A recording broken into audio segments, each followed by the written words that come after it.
I hate you mom, I hate you dad gitu kan. Iya.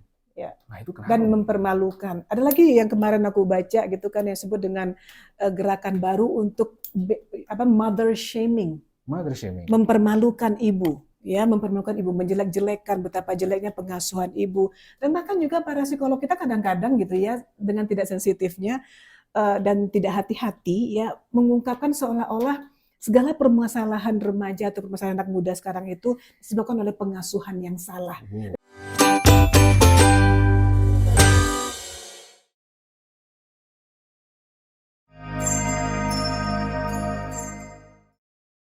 Assalamualaikum warahmatullahi wabarakatuh. Sobat Cendikia, saya Yanti. Dan saya Pujo. Kita bareng lagi di podcast Bikin Pintar. Bikin Pintar.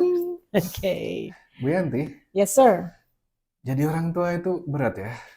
Berat ya, Pak? Udah berapa bulan jadi orang tua, Pak? 2 bulan, Bu. Baru 2 bulan. Jam tidur saya berkurang ini, Bu. Masya Allah, itu baru 2 bulan baru ya? 2 bulan ya? Nah, gimana nih Bu Yanti jadi orang tua dari anak-anak yang luar biasa cerdas kayak Lamis? Subhanallah, kemarin aku masih ngomong sama Lamis, I wish all of you were babies again gitu. Kenapa kalian nggak bayi aja sih gitu kan? Jadi semakin dewasa semakin banyak yang dipikirkan orang tua ya, Bu? Oh iya, terutama pada saat mereka meningkat remaja, Pak Pujo. Di mana masanya kalau psikologi perkembangan tuh Pak, mereka sedang berusaha untuk mencoba distance themselves atau menjauhkan diri mereka dari protector mereka supaya mendapatkan sense of independence ya. Mereka mulai mencari pelan-pelan. Itu alamiah sifatnya itu sebenarnya. Tapi kadang-kadang mereka memanifestasikannya dengan cara yang kata orang menyakiti orang tua, melawan, bangkang. Rebellious phase ya, masa-masa memberontak. Memang karena ingin menjauh. Pintu dikunci. Nah, gitu ya, sembunyi-sembunyi kan? Iya. Serat-seratan gitu kan? Masuk ke kamarnya tanpa izin marah. Mama apa sih? Papa apa sih? Gitu kan ya? It's true. Iya, it's true. Nanti umur 21 mulai lagi sadar, oh iya, itu itah alasan mama saya dulu buka pintu tanpa izin. Oh itu makanya aku dilarang keluar malam. Oh itu makanya aku dilarang pacaran. Dan itu semuanya nanti pas prefrontal cortex-nya atau kematangannya itu secara fisiknya di otaknya itu udah mendekati umur 21. Bisa memahami ya, tapi ketika konflik ini terjadi antara anak dengan orang tua, ini mungkin susah ketemunya ya Bu Yanti? Susah sekali ketemunya, karena yang satu memang sengaja ingin menjauh secara psikologis gitu loh. Tapi Bu Yanti, anggaplah memang masa-masa remaja itu adalah masa yang wajar ketika anak berusaha menjauhkan diri dengan orang tua dan memang frekuensi konflik ini meningkat. Tapi kan bukan berarti setelah selesai remaja hubungan anak dan orang tua akan selalu baik-baik saja ya. Nah, karena banyak juga yang dendam. Ya itu dia. Jadi kalau kita ngomong secara adil-adilnya aja gitu kan ya. Kalau misalnya hubungan jelek banget dengan orang tua dari awal gitu kan ya, nggak mungkin tiba-tiba hilang di umur 21, nggak bisa gitu Pak Pujo. Tiba-tiba semuanya baik-baik saja. Nggak apa-apa kok, nggak gitu. Pasti akan ada proses di mana seseorang harus ada yang merasa harus ada usaha keras dari aku untuk merasa baik-baik saja walaupun rasanya sakit banget.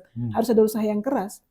Jadi salah satu pihak harus ada inisiatif awal. Yes, sir. Oke, anggaplah untuk mungkin orang tua juga kadang-kadang merasa mereka selalu berusaha yang terbaik buat anak, jadi tidak mungkin salah. Kan ada pikiran seperti itu ya Bu Yanti ya? Ya, salah satu penyebabnya karena faktor budaya dan agama gitu ya.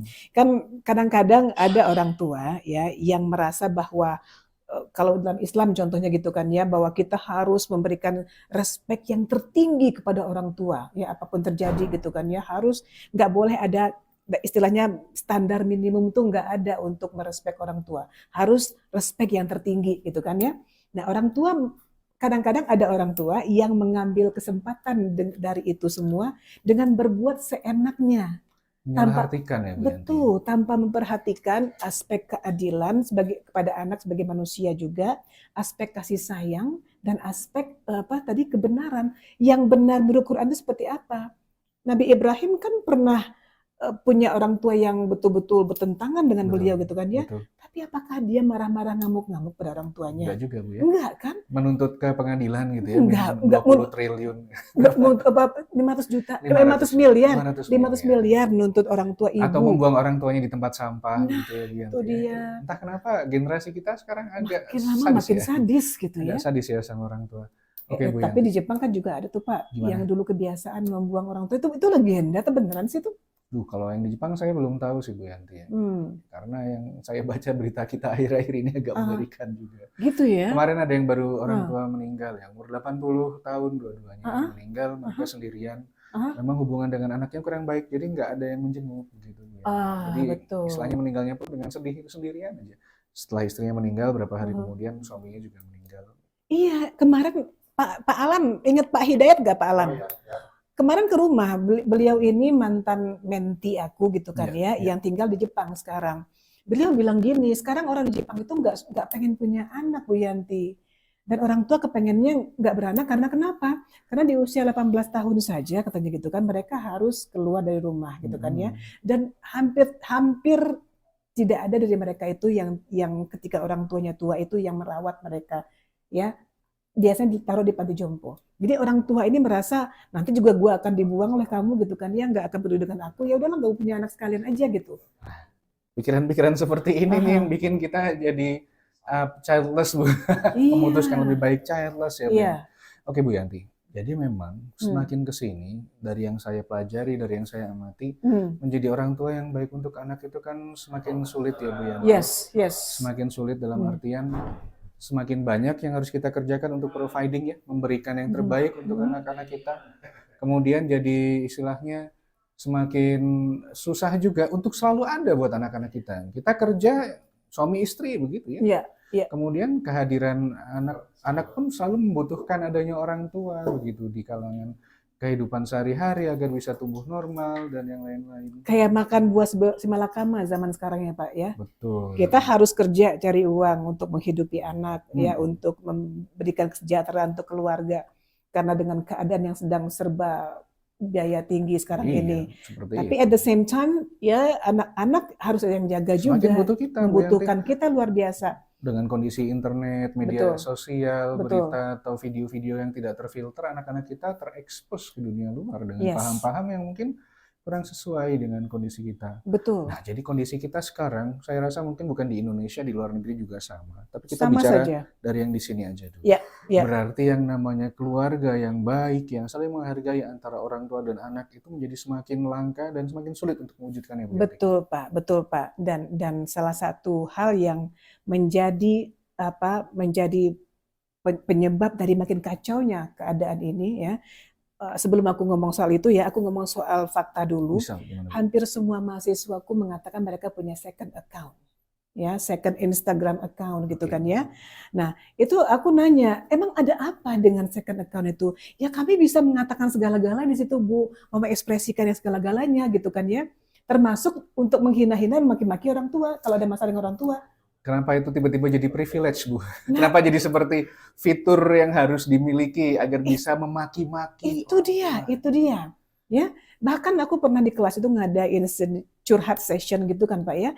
Dan pada penuh dengan air mata, dan pada umumnya air mata itu disebabkan karena benci kepada orang tua dan nggak tahu bagaimana cara mengungkapkan kebencian itu gitu loh. Nah, ini yang jadi problem kan? Oke Bu Yanti, mari kita sedikit rewind ya ke waktu saya masih kecil gitu. Kita ada peribahasa yang namanya menepuk air di dulang terpercik muka sendiri. Itu bisa diartikan dalam hal kalau misalkan kita menyebarkan aib tentang keluarga atau orang-orang terdekat dengan kita bisa ikut ya terkena juga, itu juga keluarga kita. Gitu ya. Tapi sekarang malah istilahnya kita berburu-buru untuk berlomba-lomba untuk menyebarkan aib kita, aib keluarga kita di luar gitu ya. Dengan berbagai cara, apakah second account ataukah mungkin juga bikin video langsung real dan konten-konten I hate you mom, I hate you dad gitu kan. Nah, itu kenapa? Dan mempermalukan. Ada lagi yang kemarin aku baca gitu kan yang disebut dengan gerakan baru untuk mother shaming.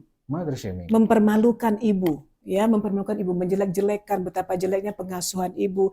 Dan bahkan juga para psikolog kita kadang-kadang gitu ya, dengan tidak sensitifnya dan tidak hati-hati ya, mengungkapkan seolah-olah segala permasalahan remaja atau permasalahan anak muda sekarang itu disebabkan oleh pengasuhan yang salah. Nah, itu di luka pengasuhan langsung lempar semua ke orang tua. Lempar semua.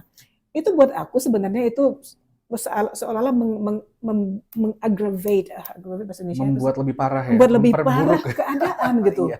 Bukannya akan membunuh fenomena, akan memecahkan masalah, tapi akan membuat orang merasa punya hak untuk bicara lebih jelek lagi tentang orang tuanya gitu kan ya. Dan sebenarnya malah mengabaikan hal yang lebih penting Bu Yanti, bahwa nasib kita itu di tangan kita sendiri. Itu dia, ya, locus of control. Locus of control. Ya. Locus of control sebaiknya bukan kita salah-salahkan orang atas nasib buruk kita, betul, tapi kok introspeksi dalam diri kita, apa yang salah sudah saya lakukan gitu loh. Dan apa yang bisa kita lakukan untuk memperbaiki kondisi kita. Itu dia, ya. Kata Allah, Allah kan tidak akan mengubah nasib suatu kaum kalau dia tidak kita berusaha untuk mengubahnya. Betul, ya. You are the one yang memilih untuk merasa sedih, ya. Aku ingat banget ya kata Dr. Farudin Faiz ya, salah seorang seorang ahli filsafat mengatakan, ingatlah kita tuh dilahirkan di dunia ini untuk merasa berbahagia, Okay. Jadi jangan pilih untuk merasa tidak berbahagia. Jadi kita bisa memilihnya ya. Jangan pilih. Jadi ada penelitian dalam bidang hubungan anak dan orang tua yang jelek itu gitu ya. Sebahagian besar dari anak-anak yang memiliki hubungan yang toksik dengan orang tuanya, tapi dia memiliki resiliensi yang tinggi, kecuekan kepada keburukan orang tua, tapi tetap berjalan, tetap perform dengan baik, tetap sekolah dengan baik, tetap santun pada orang tuanya. Umumnya mereka menjadi orang dewasa yang keren. Gitu. Nah, begitu Bu Yanti, betul. Ya, bukan berarti kita nggak boleh marah atau gimana loh Pak Pujo. Betul Bu Yanti. Marah tetap boleh. Ya. Tapi apa yang lebih penting adalah kita boleh memilih kita akan marah sampai kapan. Memilih kita akan marah sampai kapan dan apa hikmah dari semua kejadian-kejadian buruk ini kepada diri kita gitu loh. Hikmahnya itu nggak bisa diambil. Jangan sibuk dengan ibuku memukulku, ibuku marahiku, bapakku mengginiin aku. Tapi kira-kira pernah nggak berefleksi gitu kan ya, ini kenapa ya kira-kira ya, apa ya masalahnya ya. Nah itu dia. Nah itu agak susah di situ memang ya, karena dari kecil memang kita ya itu tadi yang disampaikan Bu Yanti ya, seringkali orang tua mengingatkan kepada kita bahwa orang tua tidak pernah salah dan orang tua ada perwakilan Tuhan. Nah itu dia. Nah kalau misalkan itu kan nggak adil sebenarnya. Tidak adil ya Bu Yanti ya. Nah kalau misalkan kita terjebak dalam kondisi keluarga atau orang tua yang memang toksik dan bahkan mungkin bisa membahayakan kita ya, itu apa yang bisa kita lakukan Bu Yanti?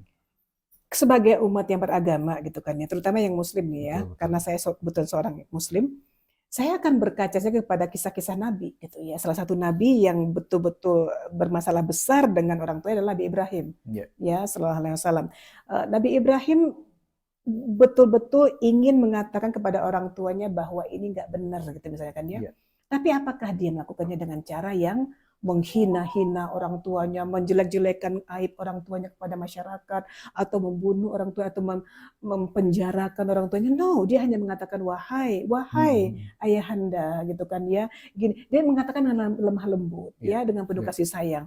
Nah akhirnya kan tetap nggak bisa orang tuanya terima gitu kan ya. Nabi Ibrahim memilih to distance himself, menjauhkan dirinya, menjaga jarak. Tapi setiap kali ada kesempatan untuk berdialog dengan orang tuanya, dia tetap santun. Nah, berarti itu yang perlu dijaga ya Bu Yanti ya. Kondisi di mana kita tetap bisa memperlakukan orang tua kita dengan baik. Karena seperti kata Pak Pujo tadi, menepuk air di dulang yang kepercik bisa muka sendiri. Orang bisa menganggap wah itu anak nggak bagus tabiatnya kepada orang tuanya, nanti juga kepada anaknya gimana nanti, atau dari keturunan orang-orang bermasalah nih nggak usah deh. Nah itu yang jadi masalah kan. Makanya betul Bu Yanti, berarti kita harus tahu pilihan mana yang istilahnya lebih baik lah ya, meskipun dua-duanya berat. Tapi kita harus tahu pilihan mana yang akan membuat kita berada dalam masalah yang tidak selesai, atau mungkin ya kita tidak nyaman, tapi masalah itu bisa disudahi dan kita bisa moving on with our lives gitu ya. Betul. Dan dalam Islam ada yang disebut dengan bersabar. Bersabar. Jadi bersabar itu lawan dari pasif loh. Kita udah ngobrol menerima saja gitu ya. Terima saja no. Jadi kita hampir dibunuh orang tua kita hampir dibakar orang tua kita misalnya, kita berdiam saja, bukan begitu maksudnya. Jadi yang maksud dengan bersabar di situ adalah ketika kita pengen banget untuk membalas atau berbuat hal-hal yang buruk, untuk membalas orang tua kita yang zolim contohnya, atau orang tua yang durhaka kata orang sekarang gitu kan ya, kita pause dulu Pak Pujo. Istilahnya coba, ntar dulu, gua diem dulu sekarang ya. kira-kira kenapa ya ini semua? Jadi kita mempause diri kita, memberhentikan diri kita dari melakukan hal-hal yang akan kita sesali nantinya. Bisa jadi kita sesali dalam masalah aspek hukumnya atau sanksi masyarakatnya, dipermalukan masyarakat, nanti anak durhaka, anak begini gitu kan ya, atau mungkin nanti malah berurusan dengan polisi atau berurusan dengan macam-macam hal ya. Jadi kita ntar dulu, jangan dulu, pause dulu. Kemudian setelah pause baru kita mulai oke, saya pikirkan kembali, catat apa ya yang penyebabnya ya, apa bongkar semua file-file itu, apa yang saya lakukan, apa yang orang tua saya lakukan. Setelah kita sampai capek naik, itu namanya fase naik ya, capek berpikir, oke, kalau begitu aku sudah tahu itu kira-kira, mari kita pikirkan strateginya, gimana caranya. Strateginya dilakukan dengan cara yang tidak akan menyakiti hubungan lebih jauh, gitu loh, dengan penuh empati. Dan ini sangat baik ya Bu Yanti, karena kita berarti berusaha mencari jalan keluar dari kondisi yang memang tidak nyaman. Tidak nyaman, pasti tidak nyaman. Pasti tidak nyaman, tapi kita ada usaha. Dan itu jauh lebih berharga daripada kita hanya sekedar menjelek-jelekkan atau mencaci maki, ya. Atau malah orang tua kita ngegas, kita ikut ngegas ya, jadinya balapan gitu, gas-gas. Atau diem-dieman, gak pernah ngomong lagi selama-lamanya. Nah itu juga tidak baik. Nggak usah ngomong lagi aja, itu kan sebenarnya nggak menyelesaikan masalah. Betul Bu Yanti. Ya? Dan istilahnya, kalau masalah itu belum selesai, itu akan datang lagi ke kita suatu hari nanti. Kalau misalkan memang kita diberi rezeki, berkeluarga, ada pasangan, ada anak-anak, hal-hal yang dulu mungkin kita benci dari orang tua kita, itu secara tidak sadar akan kita lakukan kepada anak kita. Itu dia. Aku ingat banget nih, waktu aku masih gadis remaja gitu ya. Aku tuh Pak Pujo sangat dijaga banget supaya nggak keluar malam, Pak. Ya, pokoknya jam 6 sore nggak ada lagi yang namanya anak perempuan di luar. Itu my mom. And kadang-kadang my mom mengatakannya dengan kata-kata yang agak keras gitu ya. Pokoknya agak nyelekit gitu lah ya. Sakit gitu rasanya. Aduh, zaman itu Pak aku rasanya marah banget gitu kan ya. Tahu nggak Pak? Right now I'm doing the same thing to my daughter. Nah, nggak ada yang namanya pulang lewat jam 6 malam. Kenapa? Setelah aku sadari gitu kan ya, sebegitu fragile-nya anak perempuan itu Pak, dan gelapnya malam itu bukan disiapkan untuk anak perempuan untuk main-main di luar. Betul. Berbahaya buat memang mereka. Berbahaya, ya kan? Kejadian-kejadian kasus Vina, macam-macam lah ya, pemerkosaan. Di malam. Itu kan seringkali terjadi malam-malam gitu kan Pak. Betul, ya. Betul. Nah, jadi sekarang anakku Langis malah bilang gini, "Mam, makasih ya, aku udah diajarkan untuk nggak suka keluar malam," katanya gitu kan ya. Aku merasa punya nilai gitu loh. Nah itu kan aku sadari belakangan Pak.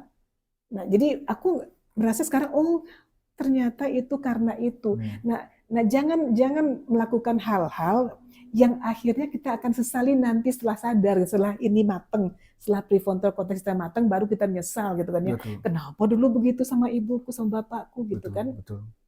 Jadi itulah Bu Yanti, tantangan bagi Sobat Cendekia terutama yang masih dalam usia remaja, sedang bertumbuh dewasa, prefrontal cortex masih terbentuk, yaitu adalah menahan diri dari emosi. Yang akan nanti kita sesali akibatnya. Istilahnya sangat mudah bagi kita bereaksi ya. Ada sosial media dan ada hal-hal lain juga, orang-orang bermaki-maki tentang orang tuanya, saya juga pengen ikut-ikut. Gitu. Jadi bukti nanti calon mertua baca, misalnya gitu kan ya, calon istri baca nanti. Kalau misalkan Anda nanti jadi calon presiden, nanti pemilih-pemilih Anda juga membaca. Presiden durhaka. Presiden durhaka gitu kan. Walaupun mungkin orang tua emang toksik ya Pak Puji gitu ya. Sejelek-jeleknya orang tua, istilahnya tetap orang tua kita. Betul. Nah itu yang tidak boleh dilupakan. Dan seperti yang tadi sudah kita bahas, menjadi orang tua itu bukan perkara yang mudah. Subhanallah, nanti cobain sendiri deh jadi orang tua. Jika memang diberikan rezeki, ada kesempatan, mungkin kita semua di sini akan berkesempatan menjadi orang tua.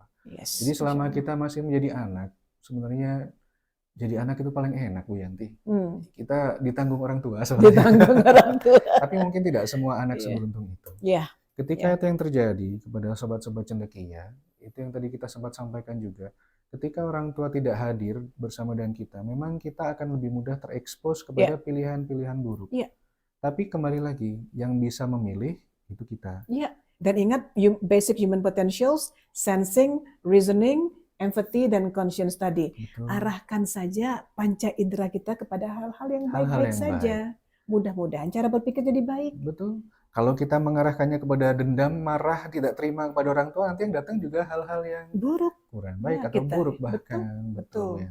Masih ingat kisah Vina kemarin, karena kita berempati kepada hal-hal yang buruk kepada ketua geng kita yang toksik gitu kan. Betul. Malah ikut memperkosa Vina, malah ikut kayak gitulah contohnya gitu ya. Iya, betul. Jadi memang kembali lagi kita harus bertanggung jawab kepada diri kita sendiri. Memang kadang-kadang jalan takdir membawa kita kepada hal-hal yang mungkin kita tidak siap atau mungkin kita juga tidak ingin menerimanya.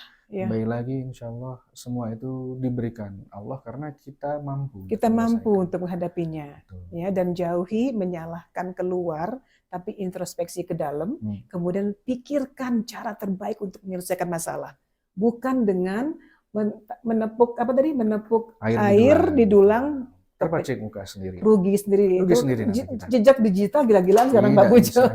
Betul sekali. Dan saya pernah baca quotes ini Bu Yanti, mungkin bisa jadi penutup pertemuan kita ini. Yes sir. Jadi quotes itu menyatakan bahwa seberapapun buruknya hubungan Anda dengan orang tua Anda, ketika mereka tidak ada, Anda akan merindukan mereka. Tepat sekali Pak, tepat sekali ya. Karena aku bukan mengatakan aku anak yang paling berbakti pada orang tua, nggak gitu ya. Pasti ada juga lah menyakiti itu orang tua. Tapi begitu orang tua udah nggak ada Pak Pujo gitu ya, walaupun aku merasa sudah memberikan terbaik pada orang tua, tetap aja merasa, aduh kenapa dulu aku nggak gini nih ibuku ya, aduh kenapa nggak digituin bapakku ya, selalu begitu Pak. Apalagi kalau kita durhaka dan kurang ajar sama mereka. Pasti merasa banyak sekali yang kita sesali. Yes, dan remember about fetal maternal chimerism itu kan ya, yang hubungan antara anak dengan orang tua yang terbentuk sejak di dalam kandungan dan meskipun sudah dilahirkan pun tetap terhubung. Tetap terhubung selamanya. Nah itu akan begitu menyakiti orang tua, kita sendiri akan sakit gitu loh. Secara psikologi dan fisik. Betul sekali Bu Yanti. Jadi lewat episode kali ini kita Sobat Cendekia, mari kita ingin mengajak nih bersama-sama. Kita perkuat lagi keluarga kita, buat yang anak-anak kita. Sayangi orang tua kita, buat orang tua kita juga lebih memahami anak-anak kita.